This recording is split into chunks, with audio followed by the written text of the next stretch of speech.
Pleasant day to you, bright minds. I hope you're having a great time. It's me, Sir DJ, and today I am with Dan, your English learning buddy. And we'll make sure we will enjoy and learn a lot of things from our English lessons together. So make sure you have your pen and your paper ready, because hand in hand, we will explore the wonders of the universal language. Let's go! Every day we see signs on the streets and in different places we go to. They are of great help to us. These street signs are there to send a message and give instructions or information. They are also meant to be followed. If we disregard these signs, we can be reprimanded or worse, punished for a violation. We see them everywhere, but the big question is, are we familiar with the messages they are trying to convey? Let's find out by playing a game. I'll be giving you 3 seconds to think of what these signs could mean. Ready? What does this sign mean? This sign is the no entry sign. It tells us that we are not allowed to enter a certain place. Do not enter. Good one. What about this one? This sign tells us that we can throw our trash in a container where this sign is posted. You can pitch in here. Great job! By the way, pitch means to throw or to toss. Remember, always throw your trash in the right places. In this way, we can make sure that Mother Nature is preserved. Let's see if you know this next one. What does this sign say? This sign right here means that we are not allowed to eat or drink in a given area. You cannot eat here. Nice one. There are some special places where we are not allowed to eat, like museums, churches, and even in the trains. Do you notice that we can now see this sign in some seats in our favorite fast food chains? That's because we follow strict social distancing rules. And that is for everyone's safety. Let's go to the last one. What could this sign mean? This sign is telling us that people are not allowed to smoke. Smoking is not allowed. Speaking of which, smoking is bad for your health and for the people around you. So, don't even think about it. Do not enter. You can pitch in here. You cannot eat here. No smoking. What do these statements have in common? Do you notice that they either give permission or prohibition? Let's try to focus on permission first. What is permission? It is an authorization granted for something or a formal consent. That, my friends, is what we are going to talk about for this episode. Expressing permission using modals. Modals are special verbs that behave differently from normal verbs. How? They are called auxiliary verbs or helping verbs. These verbs are unlike normal verbs such as work, talk, eat, run, sleep, and speak. That's because modals give additional information about how the main verb functions in the sentence. There are many modals in the English language, but don't worry, for now, we'll focus on just few of them. Check out this example. Students can use a dictionary for this activity. The main verb in the sentence is the word use.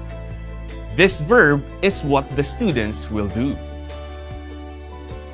Then, the modal used in the sentence is can. It is used to tell us that somebody gave the students permission to do the verb, in this case, to use the dictionary.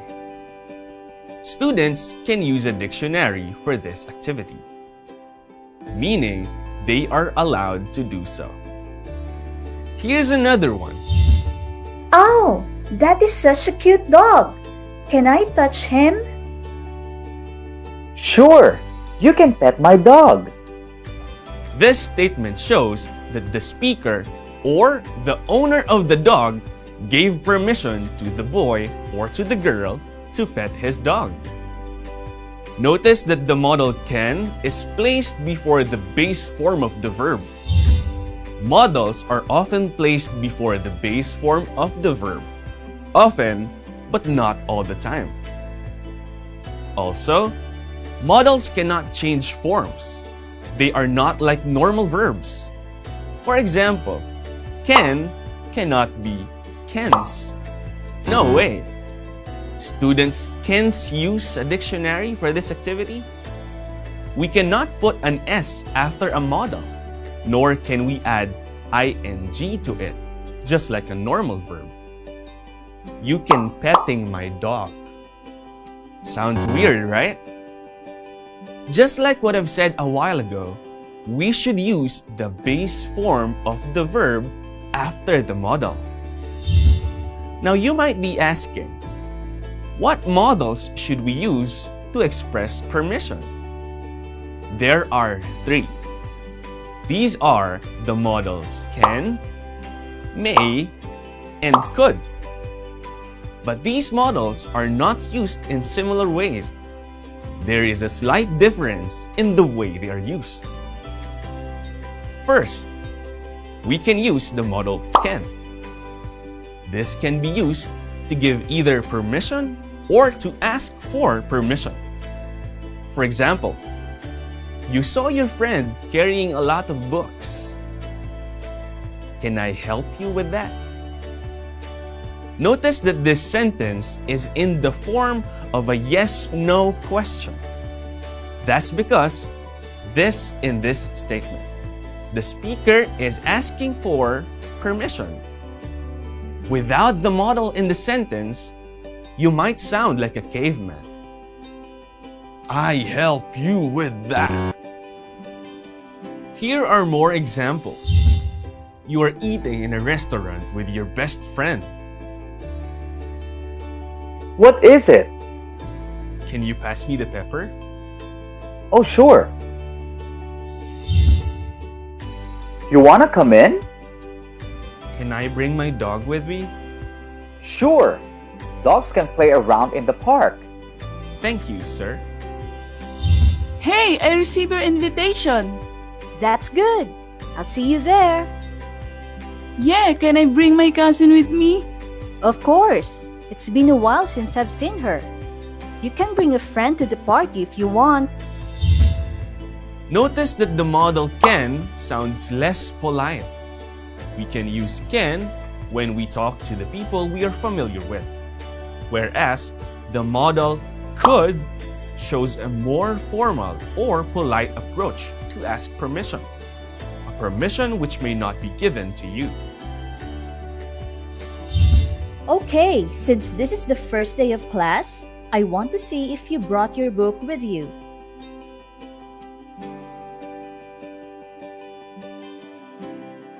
Could I borrow your book? Sure thing. No problem. This sentence shows that the speaker politely asks somebody to lend him a book. He then tried to ask nicely since they do not know each other that well yet. But remember guys, when we borrow something, make sure to give it back, okay? And when your teacher asks you to have your learning materials ready, you really should, because that would make the learning process much easier. Check out this next example. Ma'am, is there something wrong? My car suddenly stopped, sir, and I don't know what happened. Could you please help me? I could try to ask my brother to fix this for us. Thank you so much. It sounds more polite, right? The modal could is also used when we express a statement saying that somebody is allowed to do something in the past, but not in the present. Oh, those days were better, I tell you. Tell us more about it, Pops. I remember we could go out and play as long as we want to because the sun wasn't that hot back then. Wow, that's so cool. The model may can turn the politeness up a notch. It is the most formal and polite way to ask and give permission. Do you remember when you asked your teacher permission for you to go out to the restroom? You say, "May I go out, ma'am?" Or "May I please go out, ma'am?" That is because you are trying to be polite since you are talking to your teacher. But everybody in the room will be so confused because you said you'll be going to the restroom, but you came back with a turon and an orange juice in your hands.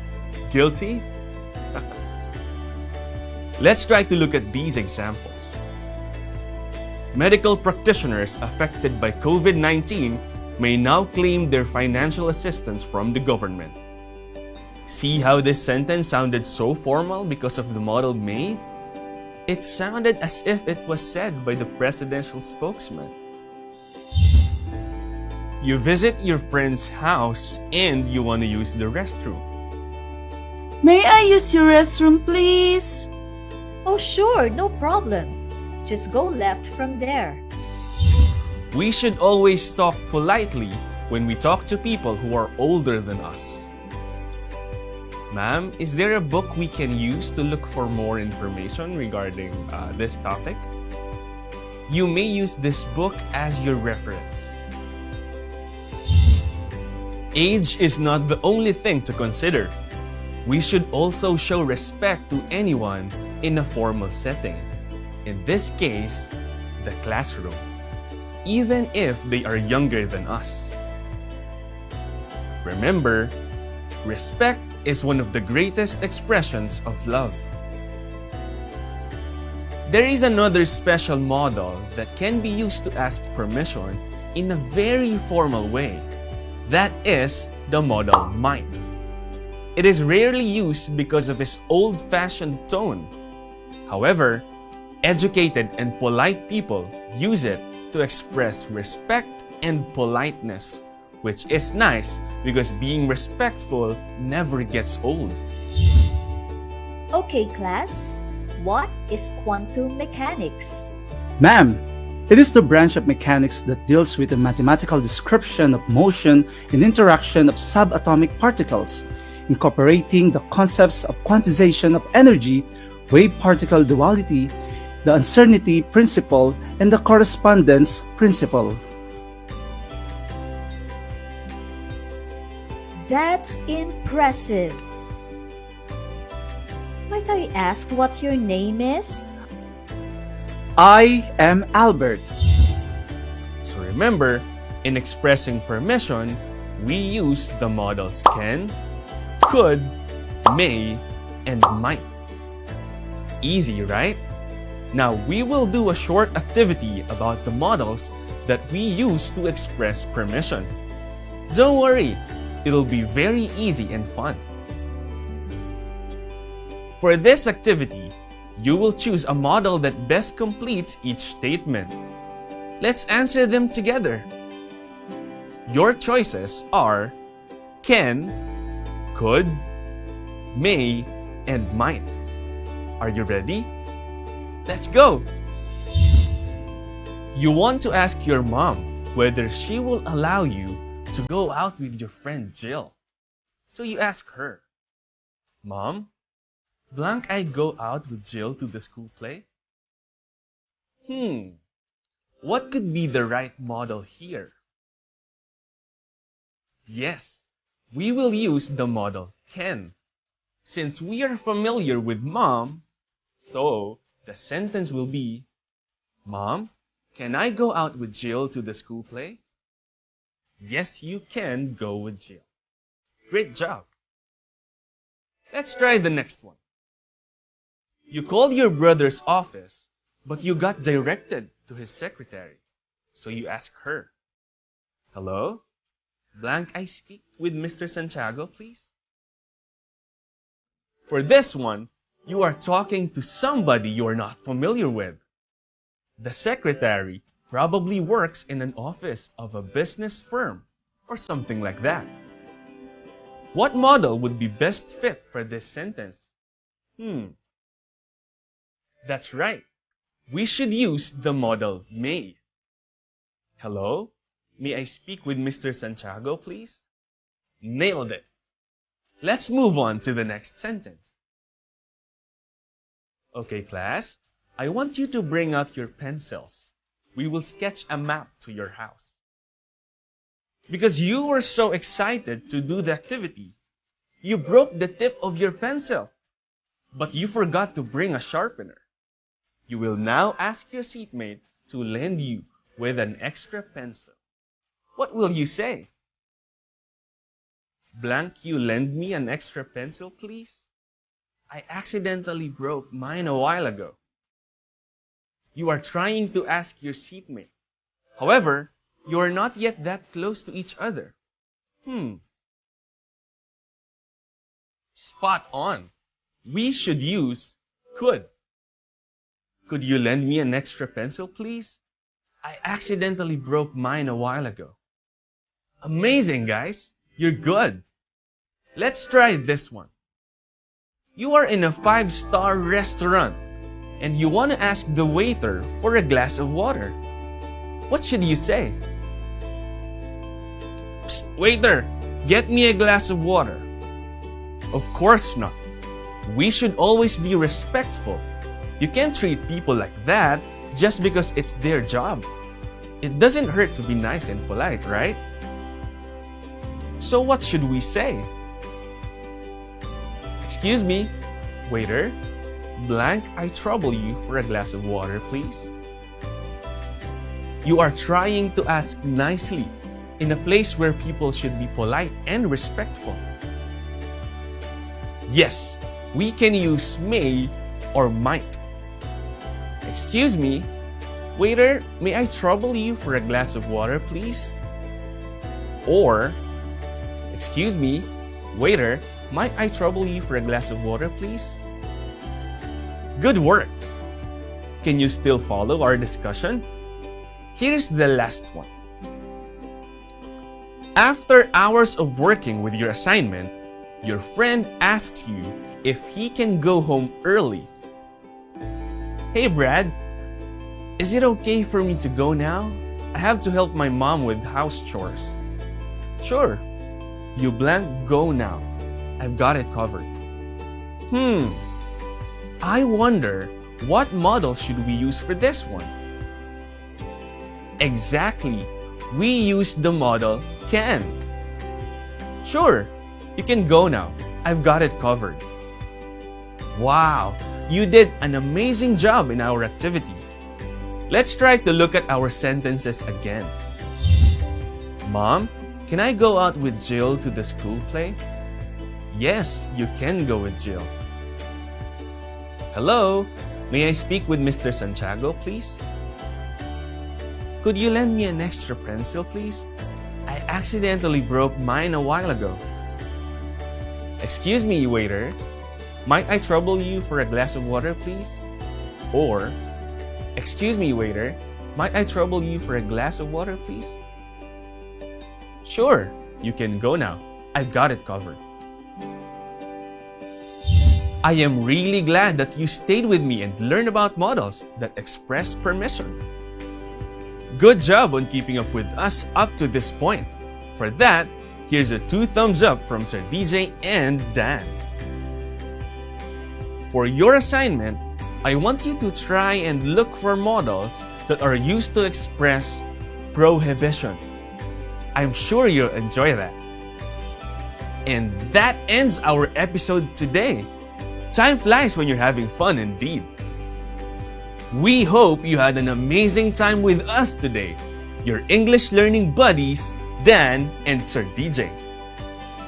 Stay tuned because tomorrow we will be talking about the second function of modals, expressing prohibition. As we end our class, remember to never stop learning because life never stops teaching. See you in the next one. Bye!